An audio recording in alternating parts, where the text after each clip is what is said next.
Gale Digital Collections Online benefits scholars in many ways. Not only have they revolutionized academic research by providing unprecedented access to rare collections at institutions around the world, Gale's partnerships, such as a long-standing relationship with Britain's National Archive at Kew near London, provide the added benefit of preservation as curators and collection specialists restore and maintain documents before and during the digitization process, ensuring that these precious and fragile documents will survive in physical as well as digital form for decades to come. Gale brings not just technical know-how, but mainly it brings that academic outreach. So it's bringing audiences to our collection who would otherwise have to travel long distances, particularly in North America. So it's bringing our collections to a worldwide academic audience and making their research that much more efficient. Well, all of this 19th century collection is accessible to members of the public who come and visit us here. The problem is actually trying to work out which documents to order and what's inside the documents that you might have ordered up. So on our catalogue system, often the description is very, very brief. And it doesn't really give you the full picture of what's inside the document. Often there can be a treasure trove or something inside one of the documents we hold here, but the description just doesn't reveal that to you.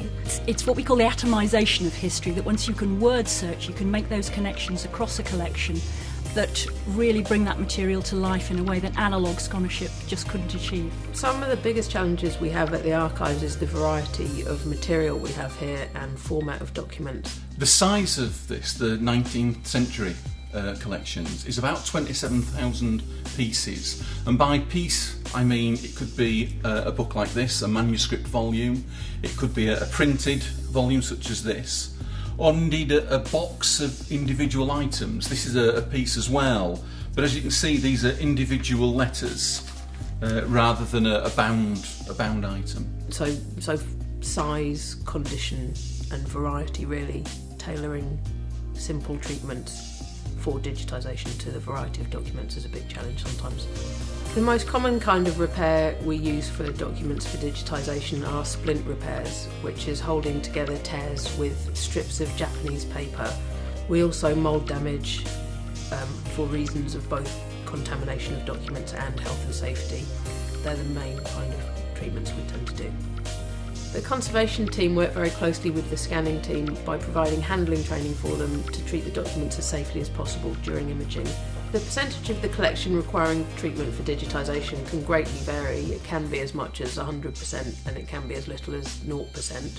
For the 19th century collections online project, it's 27% that require treatment before we digitise. The amount of images captured per day or per week or month depends very much on the condition of the documents and how they're going to be imaged.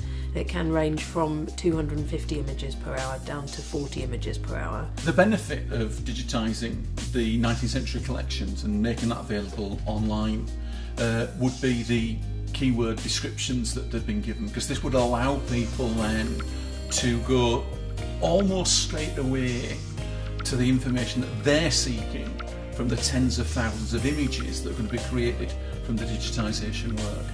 And that's the key thing for students. The idea is that I spend less time finding the material, and that means I have more time thinking about the material.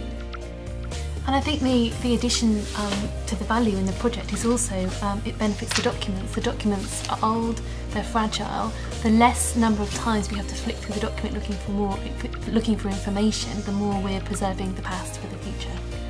Of course, for most of their working lives, these documents have only been accessible in paper form, which means that one scholar at a time can look at one box and obviously cause a bit of wear and tear as they're working through those documents.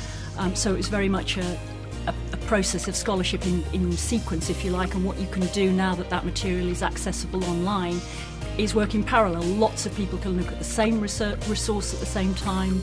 There's no wear and tear to the original, and you can search it in so many different ways that one brain at a time reading paper just can't achieve.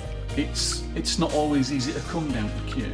It's a long journey, and of course if you're a student abroad, the ability to get here and then find accommodation and then come in and then start at the very beginning, that can be, it can get to the point where you simply say, I don't ask those research questions because I can't do the digging around.